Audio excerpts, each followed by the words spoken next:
As a leader, you are needed most when things are not going well, when everyone, including you, is tired and stressed. That's when you must level up your self-management to self-mastery. And conscious use of self is the path to self-mastery.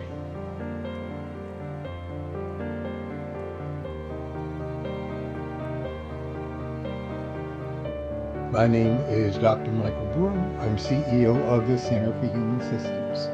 Over my 45 years of working, I've helped numerous executives, leaders, and teams become successful. So what we're going to cover in this video is, what is conscious use of self? How is it different than simply being on automatic? And we'll talk about the automatic energy sponges that we use to waste so much of our time and energy. Conscious use of self is making thoughtful, deliberate, intentional choices to achieve the results we want. That's in contrast to the iffy results that we get when we're simply on automatic. If a project or relationship is important to you, conscious use of self is the way to go. We are always using ourselves. We use our intellect to think and make decisions. We use our emotions to motivate ourselves. We use our bodies to breathe and to move, among other things. And 90% of the time, we do that automatically. We don't need to think about how I brush my teeth or when I get up in the morning, how I drive my car, how I wave my hands when I'm talking. And being on automatic works just fine 90% of the time. It works just fine when things are going smoothly, when things are simply routine. However, working with teams, with people with variable egos, emotions that come and go, things are not routine. Things can be highly stressful. Things are not going very smoothly. That's when you, as a leader, most need to consciously choose your behaviors to get the results that you want rather than trust your automatic responses. Part of the problem is, in stressful situations, that stress pushes us to be on automatic. And often our automatic in stressful situations is to blame, is to complain, to go along, to get along. None of those behaviors are useful in stress situations. In stressful situations, that's when we are pushed to be on automatic. There are two parts of conscious use of self that are important to us. Number one is self-awareness. In this context, self-awareness is the ability to be in touch with our intentions and the impact we are having on others. This is doubly important as leaders. The second is conscious choice. That's to be able to choose as needed effective behaviors, emotions, thoughts, and beliefs when our intentions and impacts are out of sync. I remember a guy named Constantine, who was a decent leader, except under stress. Under stress, his need to be liked just drove his behavior. And anybody that came to him with a decision to make, he would make it the way they wanted him to. If somebody else came in right behind that about the same issue, but they wanted a different decision, he would make that decision for them. This was driving his team crazy. That's when I got a call. So through several coaching sessions, he learned how to slow himself down. He learned how to breathe deeply to help him do that. He learned how to use a support system because by himself he could not be trusted not to go with his automatic. And through those three things, he could make himself think more clearly and make choices that were conscious and deliberate, that were going to be useful for his entire team. Here's an exercise to help you improve your conscious use of self. Number 1, make a list of things that you do that are a total waste of time and energy. Things that do not produce anything useful at all. Think about blaming, complaining, arguing. Some of mine include procrastinating.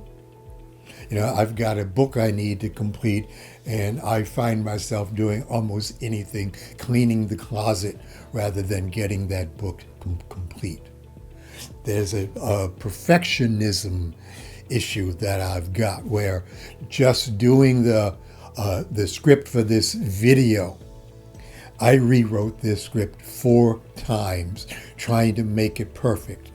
When, of course, there's no such thing. That was a waste of time. Some would say it got better and better. Yeah, but most of it was a waste of time. Okay. So, write down your favorite energy sponge. Pick the one that you use quite often. Write it down.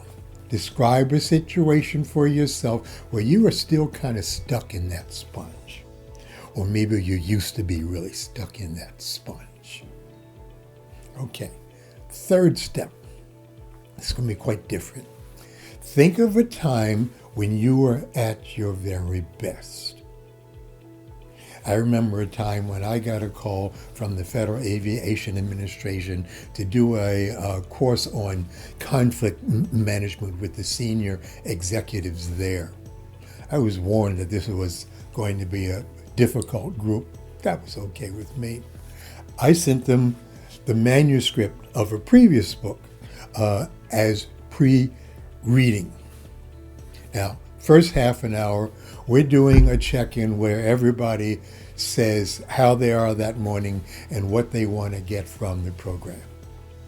About 2/3 the way around the room, one of these executives picks up my manuscript and slams it down on the table and says, "If this course is going to be about this bullshit, I'm out of here." I was at my very best that day, and my response was, hey man, that's okay. Just be sure to buy a copy when the book comes out, okay? And the room cracked up. They were mine from then on. In a sense, I was being tested to see if I was going to be strong enough to handle them. I was, yeah. At my very best, I was centered, calm, and focused. So, now, think of a time when you were at your very best and see if you can get back in touch with what it felt like. What it felt like to be at your very best. Was it exciting? Was it calming? What was it like? For me, as I said, centered, calm, focused. Okay. 3rd step.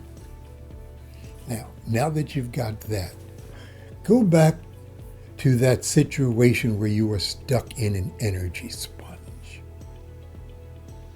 And think about what you would do to get out of that energy sponge if you were at your very best. There are 2 important points that come out of that exercise that I hope you got. One, that you can dramatically decrease the time you spend with energy sponges simply by noticing, oh, that's one of my energy sponges, I'm doing it right now. And by noticing it, by having that self-awareness, you can choose to do something different, such as what you might do if you were at your very best. Point number 2, that you can choose to be at your very best any time that you choose to. Doesn't mean that you need to choose to be at your very best all the time. It's just that you can choose to be at your very best any time you think it will be useful to you. There's a bottom line here that says, of course, To achieve those 2 points, you have to choose to believe that you can be at your very best anytime that you choose to. And 2, that you have a choice over what you believe.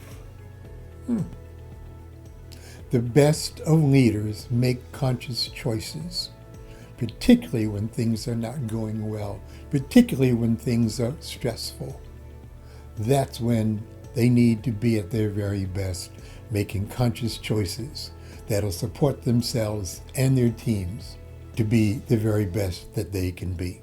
Next up, we will talk about the 3 areas of conscious use of self that leaders really must master. Those 3 are seeking intention and impact, 2, building strong connections, and 3, managing our dear little egos. See you then.